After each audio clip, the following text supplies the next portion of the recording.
شروع اللہ کا نام لے کر جو بڑا مہربان نہایت رحم والا ہے۔ الف لام را، یہ وہ کتاب ہے جس کی آیتیں جچی تلی ہیں۔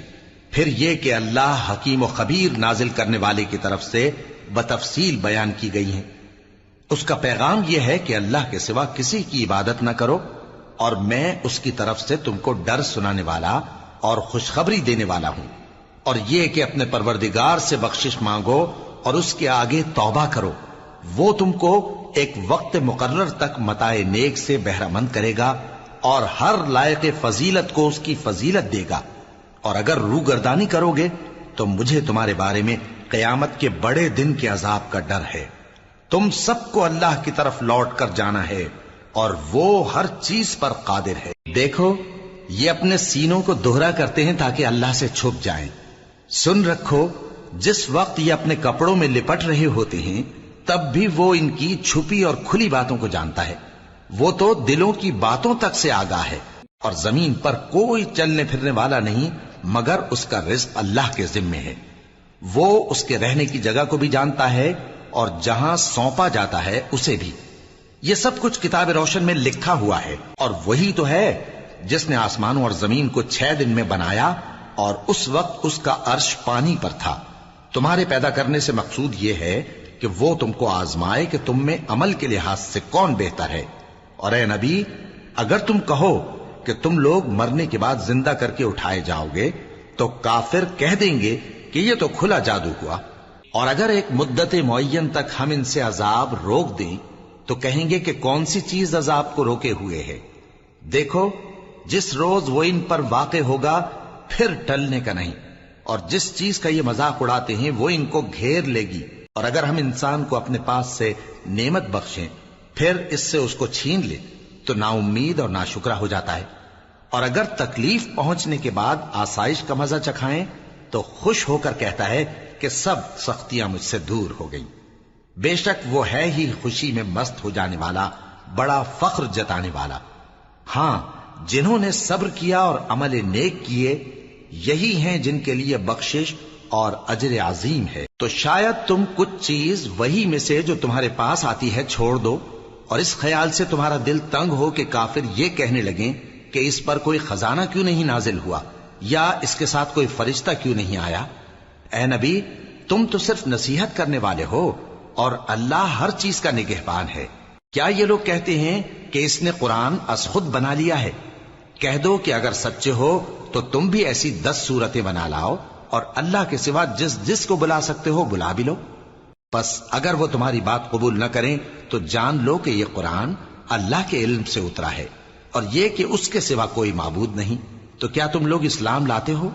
جو لوگ دنیا کی زندگی اور اس کی زیب و زینت کے طالب ہوں، ہم ان کے اعمال کا بدلہ انہیں دنیا ہی میں دے دیتے ہیں، اور اس میں ان کی حق تلفی نہیں کی جاتی۔ یہ وہ لوگ ہیں جن کے لیے آخرت میں آتش جہنم کے سوا اور کچھ نہیں، اور جو عمل انہوں نے دنیا میں کیے سب برباد، اور جو کچھ یہ کرتے رہے سب ضائع ہوا۔ بھلا جو لوگ اپنے پروردگار کی طرف سے دلیل روشن رکھتے ہوں اور ان کے ساتھ ایک آسمانی گواہ بھی اس کی جانب سے ہو، اور اس سے پہلے موسیٰ کی کتاب ہو جو پیشوا اور رحمت ہے، تو کیا وہ قرآن پر ایمان نہیں لائیں گے؟ یہی لوگ تو اس پر ایمان لاتے ہیں، اور جو کوئی اور فرقوں میں سے اس سے منکر ہو تو اس کا ٹھکانہ آگ ہے۔ تو تم اس قرآن سے شک میں نہ ہونا، یہ تمہارے پروردگار کی طرف سے حق ہے، لیکن اکثر لوگ ایمان نہیں لاتے۔ اور اس سے بڑھ کر ظالم کون ہوگا جو اللہ پر جھوٹ باندھے؟ ایسے لوگ اپنے رب کے سامنے پیش کیے جائیں گے اور گواہ کہیں گے کہ یہی لوگ ہیں جنہوں نے اپنے پروردگار پر جھوٹ بولا تھا۔ سن رکھو کہ ظالموں پر اللہ کی لعنت ہے، جو اللہ کے رستے سے روکتے اور اس میں کجی چاہتی ہیں، اور وہ آخرت کا بھی انکار کرتے ہیں۔ یہ لوگ زمین میں کہیں چھپ کر اللہ کو ہرا نہیں سکتے، اور نہ اللہ کے سوا کوئی ان کا حمایتی ہے۔ اے پیغمبر، ان کو دگنا عذاب دیا جائے گا، کیونکہ یہ شدت کفر سے تمہاری بات نہیں سن سکتے تھے اور نہ تم کو دیکھ سکتے تھے۔ یہی ہیں جنہوں نے اپنے آپ کو خسارے میں ڈالا، اور جو کچھ یہ افترا کیا کرتے تھے ان سے جاتا رہا۔ بلا شبہ یہ لوگ آخرت میں سب سے زیادہ نقصان پانے والے ہیں۔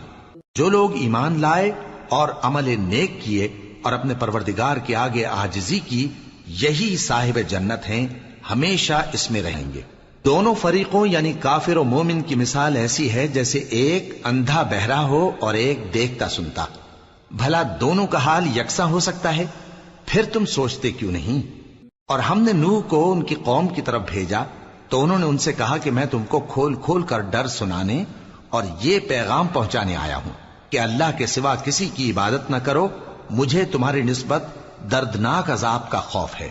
تو ان کی قوم کے سردار جو کافر تھے کہنے لگے کہ ہم تم کو اپنے ہی جیسا ایک آدمی دیکھتے ہیں اور یہ بھی دیکھتے ہیں کہ تمہارے پیرو وہی لوگ ہوئے ہیں جو ہم میں ادنا درجے کے ہیں، اور وہ بھی سطحی رائے سے، اور ہم تم میں اپنے اوپر کسی طرح کی فضیلت نہیں دیکھتے بلکہ تمہیں جھوٹا خیال کرتے ہیں۔ فرمایا کہ اے قوم دیکھو تو اگر میں اپنے پروردگار کی طرف سے دلیل روشن رکھتا ہوں اور اس نے مجھے اپنے ہاں سے رحمت بخشی ہو جس کی حقیقت تم سے پوشیدہ ہو گئی ہے، تو کیا ہم اس کے لیے تمہیں مجبور کر سکتے ہیں جبکہ تم اس سے ناخوش ہو؟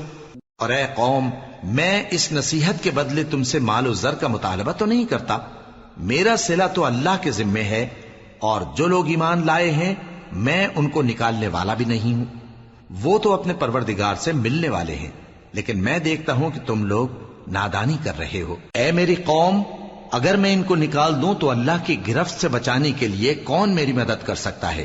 بھلا تم غور کیوں نہیں کرتے؟ اور میں نہ تم سے یہ کہتا ہوں کہ میرے پاس اللہ کے خزانے ہیں، اور نہ یہ کہ میں غیب جانتا ہوں، اور نہ یہ کہتا ہوں کہ میں فرشتہ ہوں، اور نہ ان لوگوں کی نسبت جن کو تم حقارت کی نظر سے دیکھتے ہو یہ کہتا ہوں کہ اللہ ان کو بھلائی یعنی اعمال کی جزا نہیں دے گا۔